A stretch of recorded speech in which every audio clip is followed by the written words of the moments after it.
Morning students.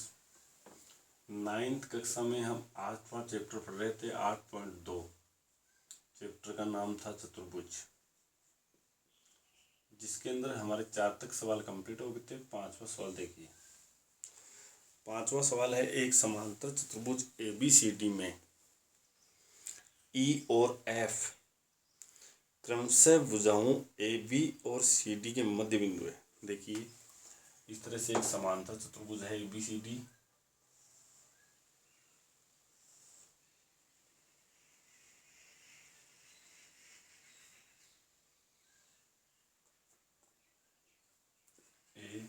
ABCD यह एक समांतर चतुर्भुज है। AB का मध्य बिंदु E है और CD का मध्य बिंदु F है।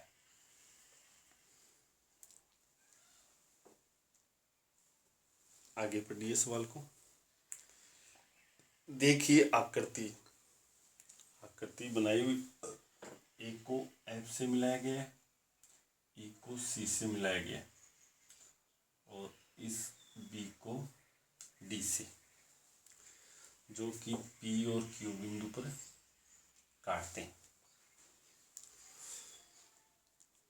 दर्शाइए कि रेखाखंड AF और EC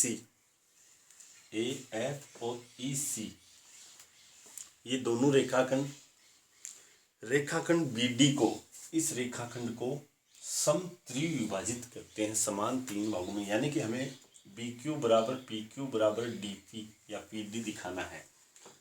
तो दिया हुआ लिखेंगे हम। ये हल हो रहा है सवाल। दिया हुआ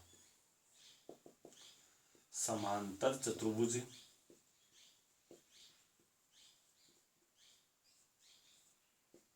ABCD में E तथा F क्रमशः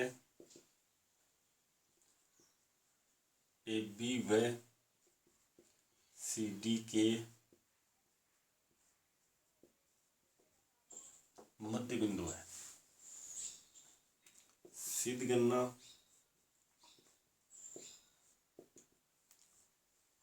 रेखाखंड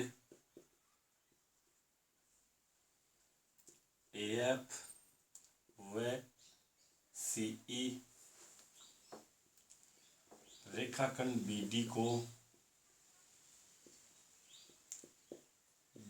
को समत्रिविभाजित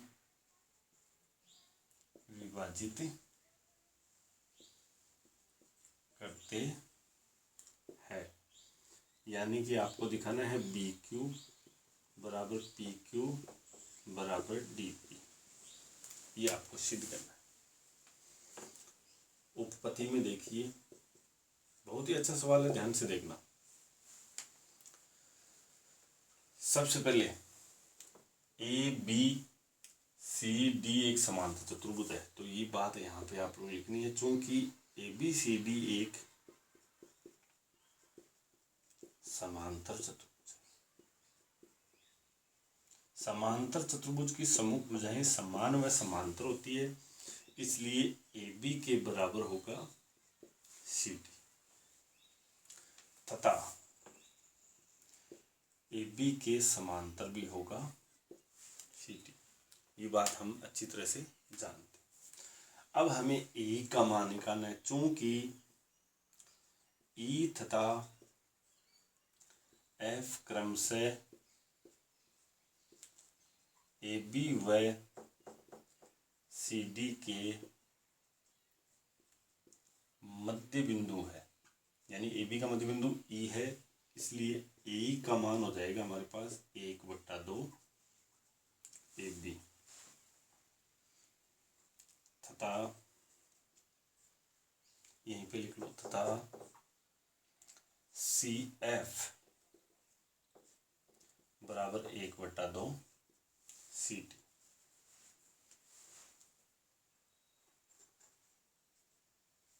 इसलिए ए के बराबर, ए का मान देखो 1/2 AB है और 1/2 AB और CD दोनों बराबर है, तो 1/2 AB इसका मान है और सी एफ का भी मान 1/2 सी डी है। यहाँ पे हम लिखेंगे चूंकि ए बी बराबर सी डी है, ये ब्रैकेट में दिखा दीजिए आप, इसलिए ए ई बराबर सी एफ तथा ए ई समांतर सी एफ होगा, क्योंकि इसका मान हमारे पास 1/2 ए बी है और इसका मान भी हमारे पास 1/2 ए बी है, और ये दोनों वैसे समांतर थी क्योंकि ये एक समांतर चतुर्भुज था, इसलिए ए ई सी एफ एक समांतर चतुर्भुज होगा। इसको सबसे पहले आप समांतर चतुर्भुज दिखाइए। तो ये हमारे पास समांतर चतुर्भुज हो गया है। देखो यहाँ से मैं इसको हाईलाइट कर रहा हूँ थोड़ा सा, ये हमारे पास समांतर चतुर्भुज हो गया। समांतर चतुर्भुज है, इसमें ए के बराबर सी एफ होगा, ए के बराबर सी एफ, और इधर ए एफ के बराबर होगा सी एफ, इसलिए ए एफ बराबर होगा सी ई तथा ए एफ के समांतर होगा सी ई। ये समीकरण 1 नंबर हो जाएगा। 1 नंबर समीकरण हमने बना दिया है, जिसमें ए एफ के बराबर होगा सी ई तथा ए एफ के समांतर होगा सी। अब यहाँ पे हमें पता है कि ये एफ सी डी का मध्य बिंदु है। चलो हम यहाँ पे चूंकि एफ सी डी का मध्य बिंदु है, इसलिए पी एफ का मान होगा, यहाँ पे पी एफ वो 1/2 सी क्यू होगा, क्योंकि एफ सी डी का मध्य बिंदु है और ये पी एफ, इसलिए पी एफ समांतर होगा सी क्यू, और इसलिए डी पी बराबर होगा पी क्यू। समीकरण 2। यहाँ पे इसका कारण देखो, अब ये एफ इसके सी डी का मध्य बिंदु है और ये एफ से जो पी को मिलाया गया है वो इसके समांतर है। तो हमारी प्रमेय क्या कहती है, त्रिभुज की 2 भुजाओं के मध्य बिंदु को यदि हम मिलाते हैं तो वह तीसरी भुजा के समांतर व उसकी आधी होती है। इसी के विपरीत ये यहाँ पे एक लाइन लिखनी है आपको, त्रिभुज की किसी एक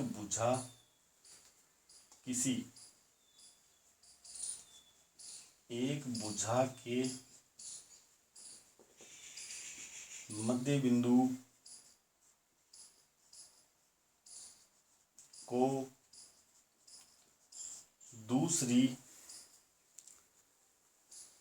यहाँ पे देखना,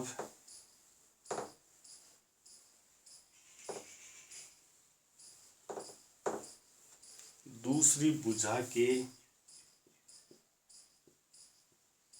समांतर खींची गई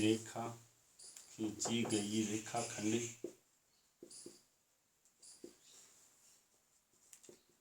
तीसरी भुजा को समद्विभाजित करती है। यानी कि यहाँ देखिए, एफ से हमने इस भुजा के समांतर एक रेखा खींची, तो ये मध्य बिंदु है, तो ये इसको भी मध्य बिंदु पर विभाजित करेगा, इसलिए dp बराबर pq हो जाएगा। इसी तरह से हम लोग यहाँ देखते हैं इसमें, तथा इसी तरह है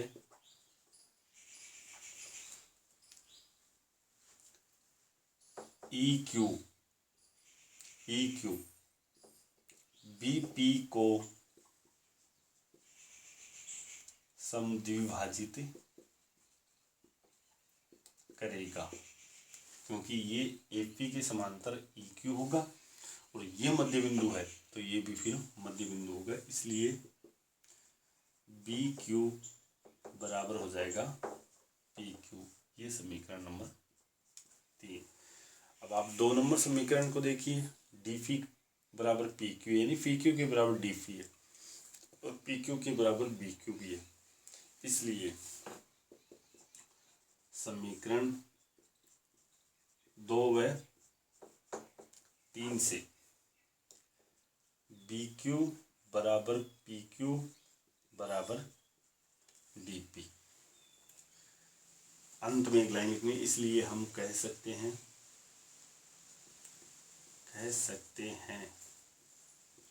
कि रेखाखंड AF व CE रेखाखंडी BD को समत्रिविभाजित करते हैं। इति सिद्ध। इस तरह से ये सवाल होगा, आराम से इसको उतार लें।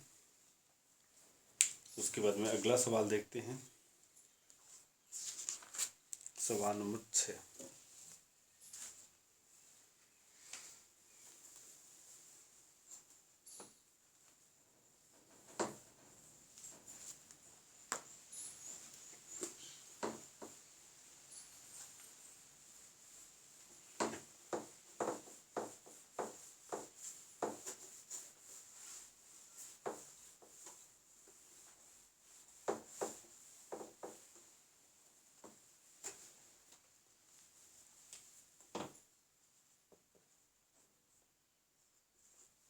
छठा सवाल देखिए। दर्शाइए कि किसी चतुर्भुज की सम्मुख भुजाओं के मध्य बिंदु को मिलाने वाला रेखाखंड परस्पर समद्विभाजित होते हैं। तो एक चतुर्भुज बनाते हैं।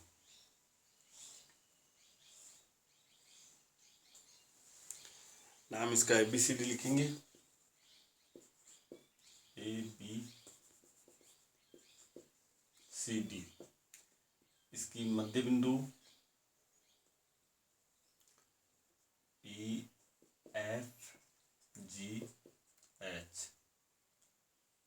इनको आपस में मिला देते हैं, डैश डैश से मिलाएंगे और एक इसका विकर्ण मिलाएंगे। ये लीजिए, दिया हुआ में लिखेंगे हम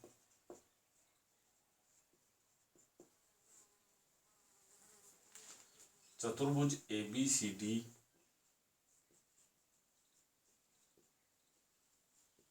की भुजाओं AB BC CD व DA के मध्य बिंदु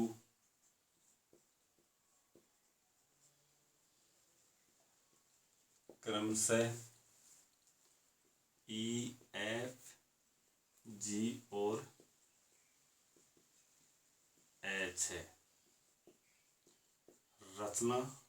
रचना में देखो आपको क्या लिखना है, हमने इनको मिलाया EFGH इस तरह से, E व F, F व G, G व H तथा H व E को और A व C को मिलाया। ये रचना में आ जाएगा। यानी कि हमने EF को, FG को, G को H से, H को इससे मिलाया, A और C विकर्ण खींचा। उसके बाद में उत्पत्ति में ध्यान से देखना, हमारा मेन पॉइंट ये है कि त्रिभुज की दो भुजाओं के मध्य बिंदु को मिलाने वाला रेखाखंड तीसरी भुजा से आधा व उसके समांतर होते हैं। यहाँ पे E देखिए, E बिंदु को देखना है, AB का मध्य बिंदु है। इसी तरह से F को देखते हैं तो BC का मध्य बिंदु है और दो मध्य बिंदुओं को मिलाया गया है त्रिभुज ABC के।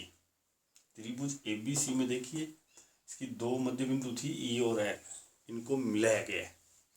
तो ये तीसरी भुजा जो AC थी इसका हाफ होगा, यानी कि यहाँ पे लिखेंगे त्रिभुज ए बी सी में ई तथा एफ क्रमशः भुजा एपी व बीसी के मध्य बिंदु है। इसलिए EF बराबर 1/2 AC तथा EF के समांतर भी होगा AC। समीकरण 1। यहाँ पे कारण लिखना है त्रिभुज की दो भुजाओं के मध्य बिंदु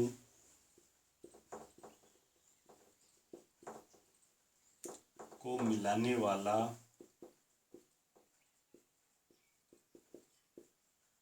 रेखाखंड तीसरी भुजा से आधा व तीसरी भुजा के समांतर होता है।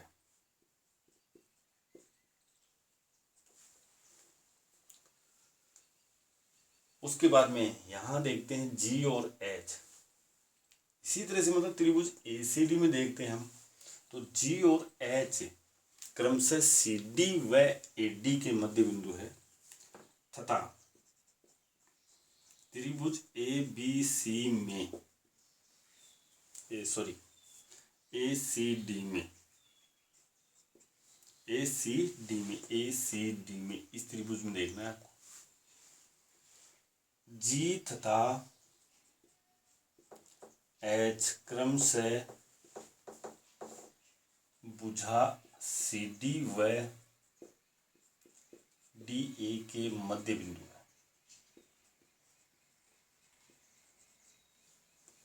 इसलिए GH बराबर 1/2 AC तथा GH समांतर AC। ये समीकरण 2 हो गया। ये समीकरण 2 हो गया। अब समीकरण 1 व 2 को देखते हैं। EF का मान 1/2 AC है, GH का मान भी 1/2 AC, तो EF के बराबर हो जाएगा GH। इसी तरह से EF के समांतर हो जाएगा फिर GH।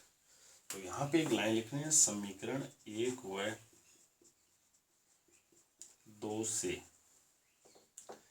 EF बराबर होगा GH तथा EF समांतर होगा GH।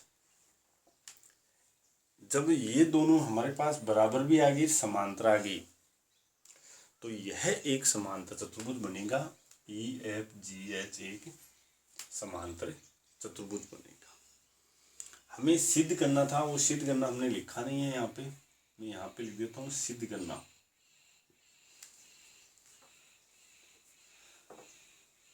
यहाँ तक उतार लीजिए इसको।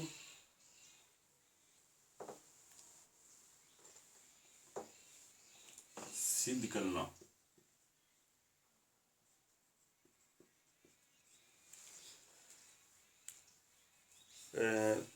चतुर्भुज के सम्मुख भुजाओं के मध्य बिंदु को मिलाने वाला रेखाखंड परस्पर समद्विभाजित होता है। यानी कि ये जो हमारे पास है ना, EG व HF, यहाँ पे लिखना है इसको EG व HF समद्विभाजित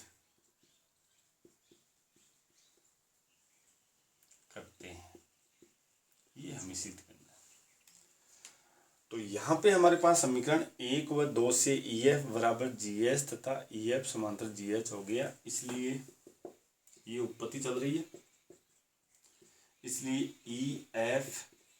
EFGH एक समांतर चतुर्भुज होगा।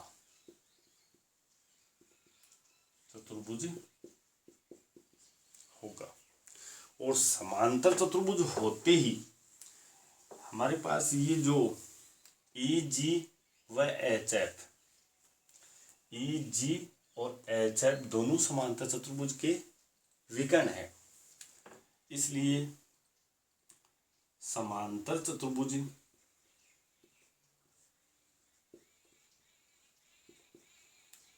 के विकर्ण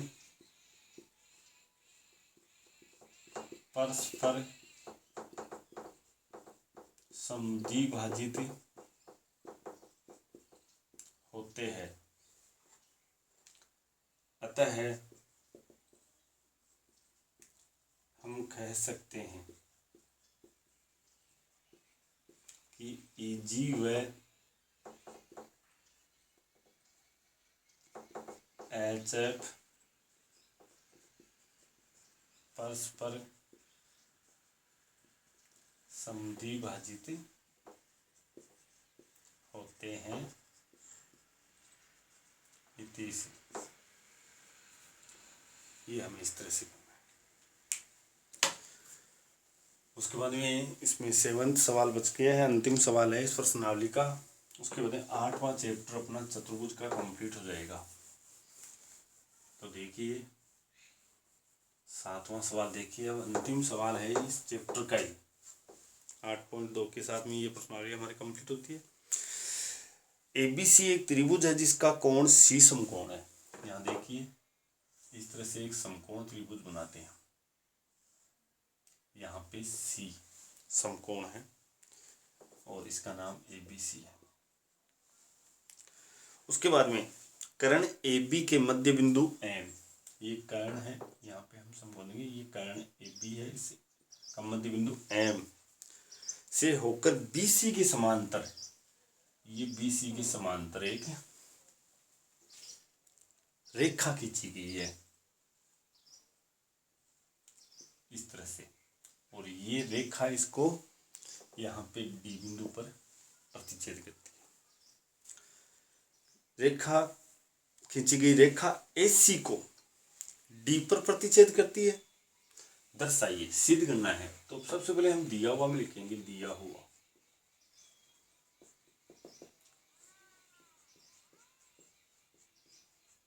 समकोण त्रिभुज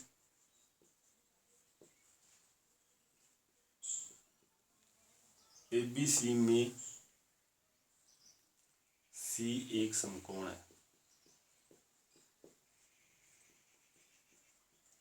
तथा M कर्ण AB का मध्य बिंदु है तथा MD समांतर BC। इतनी सूचना हमें दी गई है। उसके बाद में सिद्ध करना है, इसमें 3-4 सिद्ध करना है। पहला नंबर 1,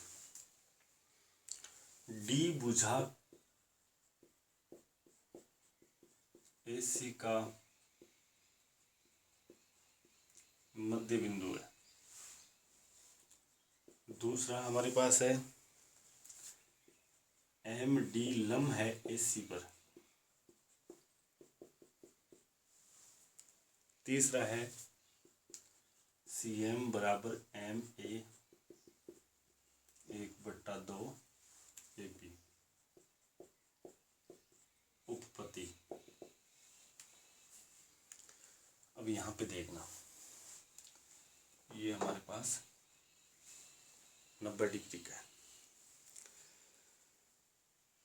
सबसे पहले तो त्रिभुज ABC में देखते हैं। ABC में त्रिभुज ABC में M AB का मध्य बिंदु है, मध्य बिंदु है। ये 1 नंबर की हम हल कर रहे हैं, उत्पत्ति कर रहे हैं। तथा MD के समांतर है BC, ये इसके समांतर है, इसलिए DAC का मध्य बिंदु होगा। डी ए सी का मध्य बिंदु होगा। कारण हमें लिखना है त्रिभुज की एक भुजा के मध्य बिंदु को दूसरी भुजा के समांतर खींची गई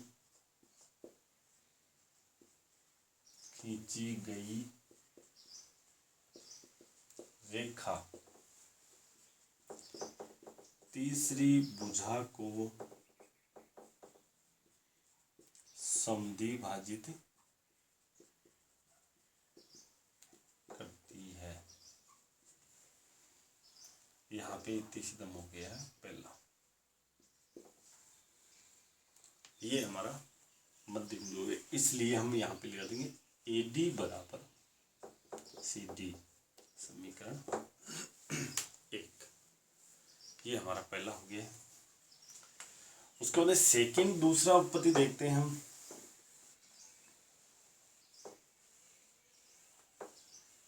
दूसरी में देखते हैं, यहाँ पे हम कोण 1 मानेंगे, ये कोण 2 जाएगा। दूसरा लगाएंगे यहाँ पे, चूंकि एम डी समांतर है बी सी तथा तिर्यक रेखा AC है, इसलिए कोण 1 बराबर C संगत कोण। क्योंकि दो समांतर रेखाओं को यदि कोई तिर्यक रेखा काटती है तो उसके संगत कोण हमेशा समान होते हैं, इसलिए कोण 1 बराबर 90 डिग्री। और जैसे ही कोण 1 90 डिग्री का आया है, ये 90 डिग्री का आ गया है, तो ये एम डी लंब हो गया AD पर, इसलिए एम डी लंब होगा AC। ये हमारे पास हो गया दूसरा इति सिद्ध। उसके बाद में तीसरा देखते हैं हम। तीसरा हमें सिद्ध करना है वो CM बराबर AM बराबर 1/2 AB। तीसरा त्रिभुज A, यहां से देखो इसको मिला लेते हैं, ADM वह त्रिभुज CDM में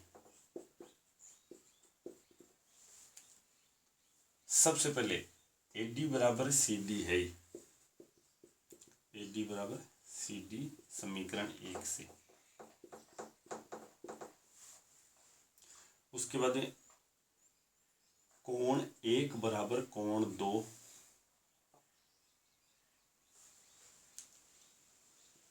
प्रत्येक समकोण तथा MD बराबर MD, ये उभयनिष्ठ भुजा है। उभयनिष्ठ भुजा की, इसलिए SAS सर्वांग सम प्रतिबंध से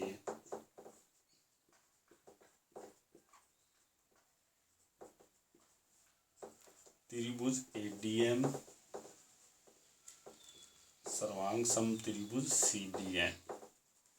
और जैसे ये दोनों सर्वांग सम होंगे तो हमारे पास आएगा यहाँ पे CM, इस CM के बराबर होगा AM, इसलिए CM बराबर होगा AM, समीकरण 3। सर्वांग सम त्रिभुजों के संगत भाग।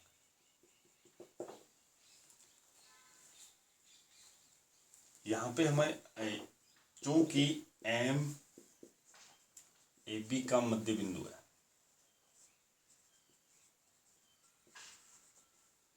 इसलिए AM बराबर होगा BM बराबर 1/2 AB, और AM के बराबर क्या है, CM है, या AM बराबर CM बराबर 1/2 AB